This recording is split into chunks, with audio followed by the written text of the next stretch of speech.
આ વાર્તા એક નાનકડા ગામની ગરીબ પણ એકદમ તેજસ્વી છોકરી વિશે છે અને સાચું કહું તો એ તમને ચોક્કસ એ સમજવા માટે પ્રેરિત કરશે કે માત્ર એક જ તક મળવાથી સ્ત્રીઓ કેવી રીતે આખો સમાજ બદલી શકે છે. તો પહેલું, મીનાના શરૂઆતના સંઘર્ષની વાત કરીએ. એના પિતા સામાન્ય મજૂરી કરતા હતા અને પેલા ગામના લોકો તો વારંવાર મેણા મારતા કે ભાઈ છોકરીઓને ભણાવીને શું ફાયદો, એમને ઘરકામ જ શીખવવું જોઈએ. પણ મીના જરાય હિંમત હાર્યા વિના રાત્રે દીવાના આછા અજવાળામાં પણ પોતાનો અભ્યાસ ચાલુ રાખતી હતી. હવે બીજું, શાળામાં મહિલા દિવસનો એક એવો ખાસ પ્રસંગ આવ્યો ને જેણે બધું જ બદલી નાખ્યું. મંચ પરથી મીનાએ એકદમ ગજબના આત્મવિશ્વાસ સાથે કહ્યું કે સ્ત્રી માત્ર દીકરી નથી, તે માં, શિક્ષિકા અને ડૉક્ટર બનીને આખી દુનિયા બદલી શકે છે.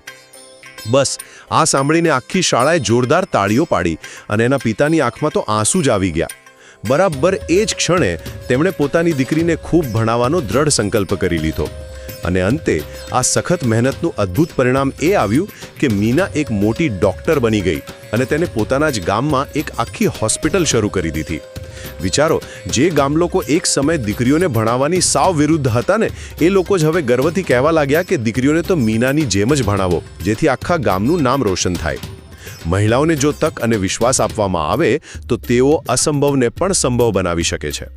કે આજે વિશ્વ મહિલા દિવસ છે. જી હા, એકદમ સાચું સાંભળ્યું તમે. અને આજના આ ખાસ દિવસે આપણે સૌએ ઉત્સાહભેર આની ઉજવણી કરવી જ રહી. અને બીજું, આ જ સ્ત્રોતમાંથી સીધી જ નોંધ લઈને હું આપ સૌ શ્રોતાઓને વિશ્વ મહિલા દિવસની ખૂબ ખૂબ શુભકામનાઓ પાઠવું છું.